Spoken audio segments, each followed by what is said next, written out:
when I say abortion, many pros and cons come to mind. Many people are for or against abortion, and they fight for many years and go nowhere. On June 10th of 2008, Obama signed his first bill towards abortion. It stated, every woman has the right to choose to bear a child or terminate pregnancy prior to a fetal viability or if it's necessary in protecting the health of the woman. Over a dozen states have aimed to regulate or ban abortion law.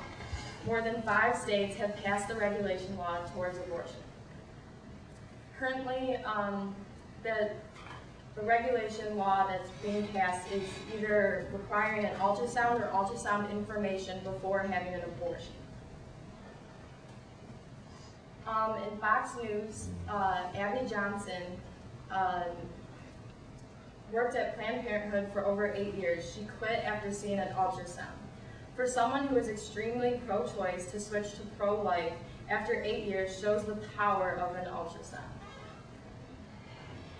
If an ultrasound was mandatory before having an abortion, the number of abortions would decrease. Many things are common reasons for abortion, like money, time, job, or being a teen parent. And an ultrasound, if it was necessary to have an abortion, I feel that time, money, and a job and teen pregnancy would no longer be the main focus. Many people would see the ultrasound and start to work and fight for their child.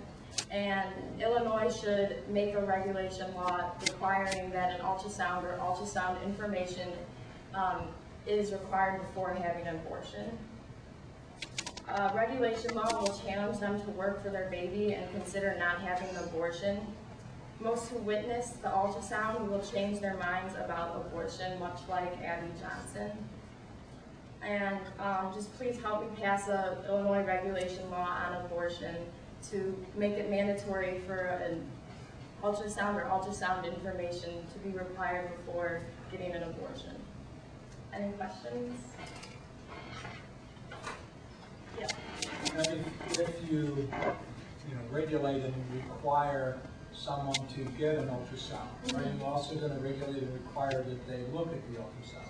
Yeah, that's the main thing. If they either watch the ultrasound or just get a picture of what happened during the ultrasound, just them looking at it, they'll be able to change their mind about abortion, hopefully. How do you regulate or pass a law that forces somebody to look at something that they may not want to look at? Well, like 5 states have passed this law, and it's just really, it's just going to get them to heal like the baby inside them and be able to, even though they're probably not going to want to do it, if it's a law, then they're going to have to, and this will change and decrease the abortion rate, which is really high right now. Yeah. First of all, my compliments to you on taking on a very tough social issue. Yeah. But the question would be, I think you'd hear from people that would hold an opposing view would say it's a woman's right to choose what happens inside of her body or not. How do you argue against that side that says it's my body, I don't need to see what's going inside of it, I control what happens inside my body, I shouldn't have to look at that because it's my body? How would you counter that argument? Well, it's a really tough argument, and just by seeing the ultrasound, I feel like the women will have to not get an abortion.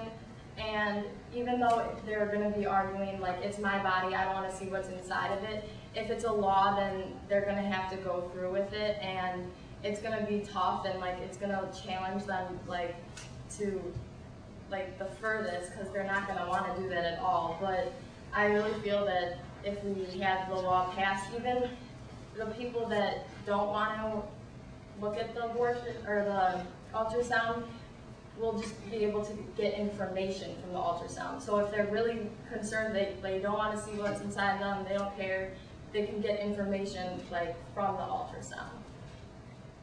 And one last question for our state representatives. Yeah, first of all, I want to commend you for taking on a tough issue. A lot of people don't want to talk about it, and it's good of you as a young person to address it. I understand your argument. I think you could present it in a more compelling way, but what you're not really going to the issue that this gentleman raised here about a woman's right to choose. And you're not, or that Chris had brought up, and you're not really, which is fine. You've picked a narrow argument to make, and your narrow argument, as I understand it, is, look, if you're going to go in there and you're going to make that choice, whether you agree with it or not, you ought to be informed about your choice. Yeah.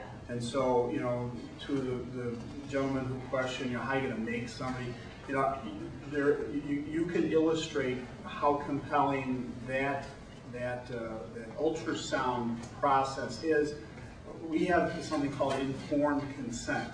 We make patients go through certain procedures for whether they want their tonsils taken out or their appendix taken out. They have to sign these forms that make people, so you have a very good point to make.